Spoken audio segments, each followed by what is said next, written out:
I was diagnosed in 2015 with an invasive lobular breast cancer.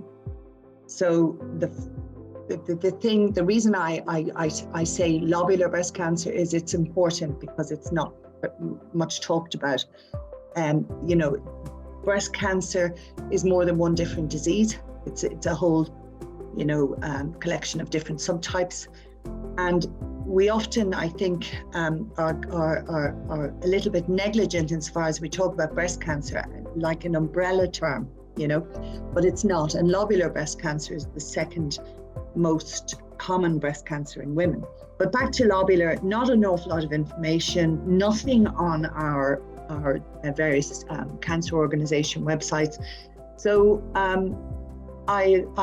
I just wanted to know more. I wanted to know more about my own diagnosis. I wanted to know why it looked like it had been missed on my screening mammograms, because I'd had a series of screening mammograms, all clear, with the latest one having been 6 months before the diagnosis. And my diagnosis was not an early diagnosis. It was stage 3C. So that meant there was nodal involvement. So the cancer had been there for some time as it traveled. And when I say it was there for some time, I know it was there for some time because lobular breast cancer is a slow growing breast cancer. So all of these things prompted me to want to ensure, or to try to ensure, that this would not continue to keep happening. So women with invasive lobular breast cancer or any type of breast cancer being missed on mammograms, why was that happening? Why were we not hearing more about it? And so I discovered a condition called breast density, which is common to 40% of the screening population have what they call dense breasts.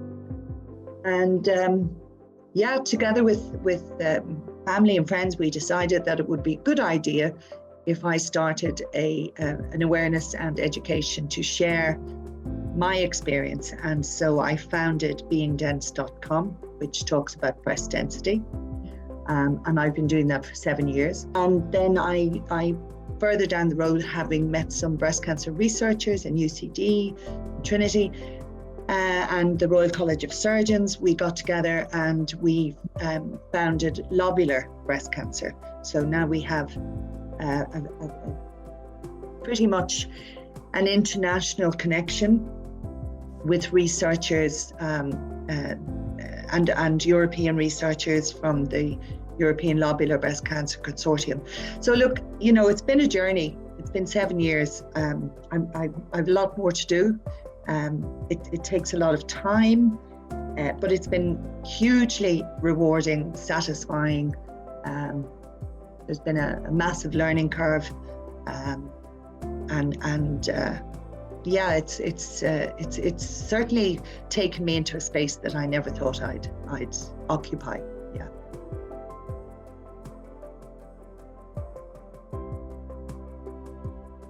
So dealing with patients, dealing with other women, dealing with anybody, I suppose, with a cancer diagnosis, I think the most frustrating thing is the lack of information.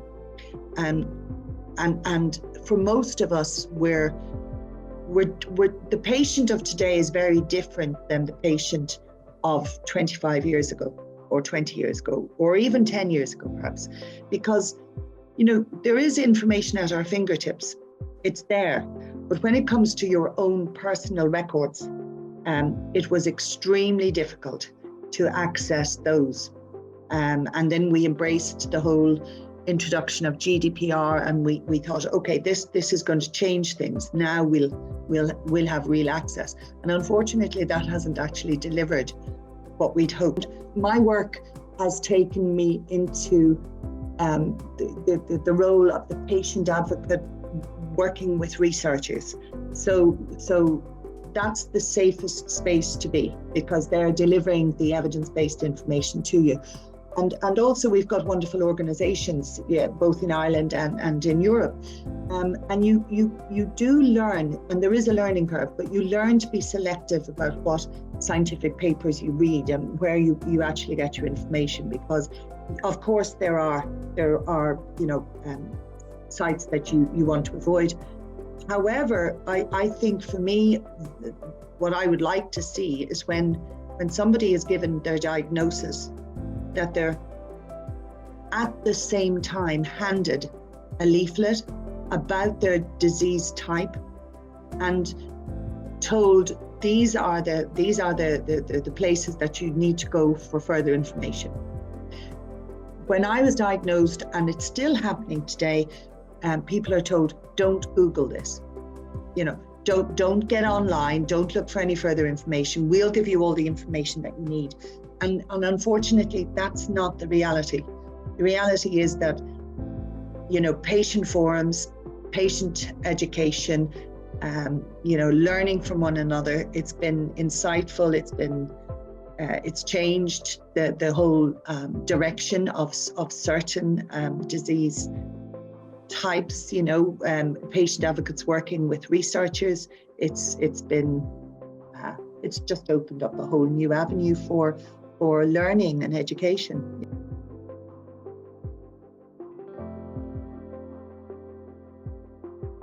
For me, I suppose, 7 years ago, I was telling women to ensure that if they moved from Ireland to France, or if they retired, if they went abroad, if they, make sure that you took your records with you, make sure that you took your images with you, because you need those images for comparison for your next level of screening, wherever it is.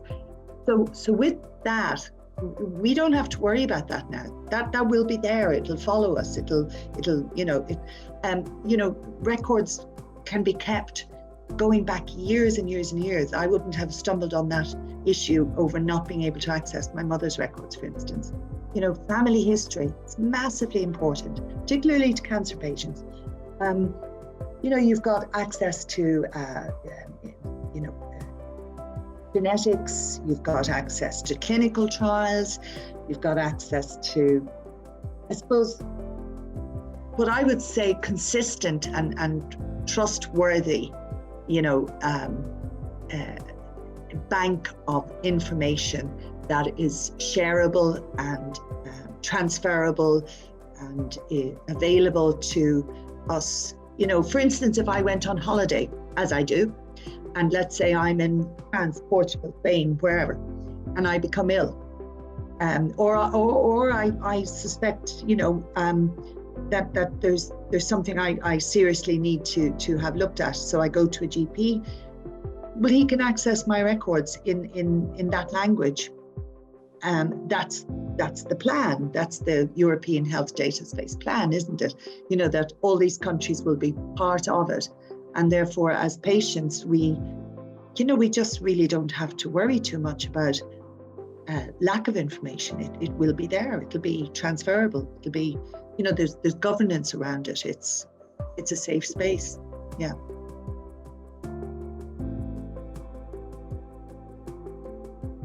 It's a phenomenally exciting prospect, and I think that because it's going to be so well governed, and there, because there's been a public patient involvement right from the start, I think that we can channel it well. I think we can share the benefits. I think we can allay a lot of people's fears, because obviously with transfer of information, there's always fears. It's what needed to be happening long ago. And as patients, we do not need to be told not to look for information. We need to be encouraged to look for information and shown where to find it. And it's going to be there. It'll be at our fingertips.